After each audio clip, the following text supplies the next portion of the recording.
Good evening, Victor. Hello there. Hello. Hello, thank you very much for joining us. You've got 30 horses at the moment, is that right? And are they summered well? Yes, I'm very happy at the moment. We've got some nice new ones, quite a good team of bumper horses coming through this season, well bred by Milan, Scorpion, and good national hunt sorts. And we got some exciting hurdlers coming through, going chasing, and of course the old established stars like Rue Du Veil and others, Seabright at Major Ormes. So they're all exciting. I'm very happy. Yeah, you've got a number of bumper horses. Is it Quest Ocean or? West Ocean is a 3-year-old by early March who's really exciting us at the moment. He's very closely related to a good hurdler, Krabloonik, that Seamus Mullins and Alan King trained. And early March is no longer with us now, but he's hired a few decent horses while he's at stud. But this 3-year-old is very exciting. And you've got 10 new prospects in. Is that I mean, obviously you've got a number of horses. Are you going to sort of target them towards the end of October, November time? Is that the plan for the bumpers? No, they will gradually feed into the system through the season. You know, there are various stages. But you know, we've just got a strong team. A lovely horse by Tomure, Bindon Mill, who ran in a bumper at Formal, finished 5th, ran very well, was very, very weak, but he's come on the stack. He's full brother to 2 winners, and very, very happy with him. Let's talk about a couple of the other horses. We'll go through them. Seabright and Regal Presence. I mean, with Regal Presence pulled up the last 2 times, but is it fair to say that the handicap mark is back where it should be? Regal Presence is a great jumper. He wants good ground.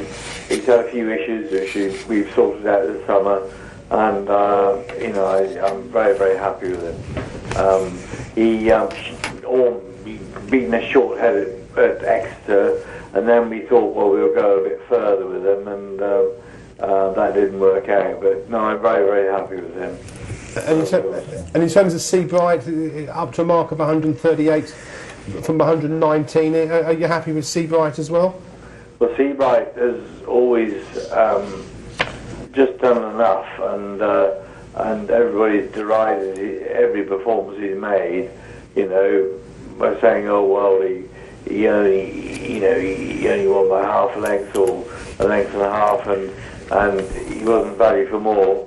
But that's his nature, that's his style, and he deludes everybody, and he keeps on winning. He's won 9 out of 16. It could have been more. Actually, had a bit of bad luck along the way, but I think on good ground, you know, he's going to go places, I think. And last year, Shemek Boy was a 20-to-1 winner of the Silver Trophy at Chepstow. Is the plan to go back to Chepstow with Shemek Boy? Yes, he's very, very well.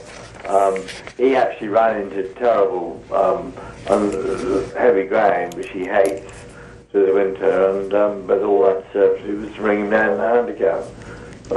You know, last winter the ground was awful, and most of my horses wanted better ground. You know. So. One that may like its off, we haven't seen for some time. How is Ambien Wood? He's back in strong work. Yes, we hope to run him November. He looks well and he's good.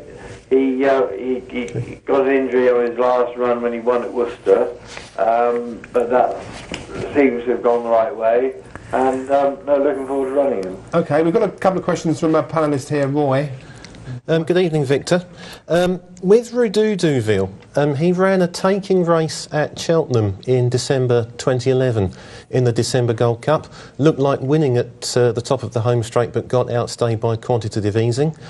He ran a good second to that good horse Majala at Perth in April, a race that he's also finished second in before. Do you feel that you can get him back up to the standard with which he can compete in the Paddy Power Gold Cup or maybe at the Cheltenham Festival? I think more to the point, he's fairly fragile, and I would perhaps be reluctant to go back to Cheltenham with him with the undulations. I prefer to stick to a flatter type track, but he's got a lot of ability. But he's not the easiest horse to train, and I'd be looking after him a little bit, you know. Could we perhaps see him in the Topham?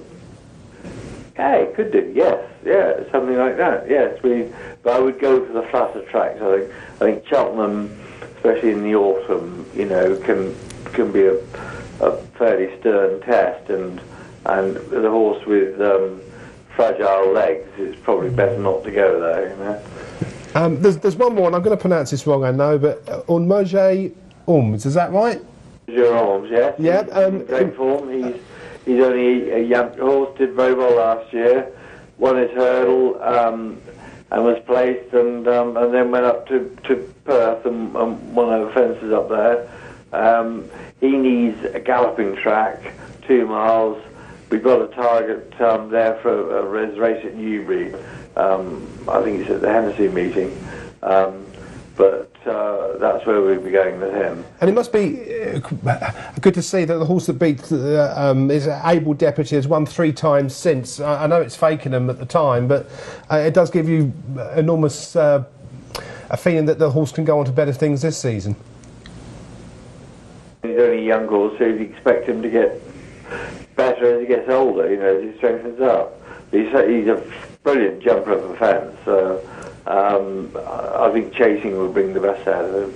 And out of the 3 novice hurdlers, Dancing Shadow, Bindon Mill or Midnight Sapphire, which one do you think will be out first, and which one should we keep an eye on? Well, they're all nice, really nice horses, but I think, to me, Dancing Shadow did very well last season. He is placed in all his bumpers, and it's quite something to do that. Very often a horse will run well in one bumper and then disappoint in the other, and if you run them again.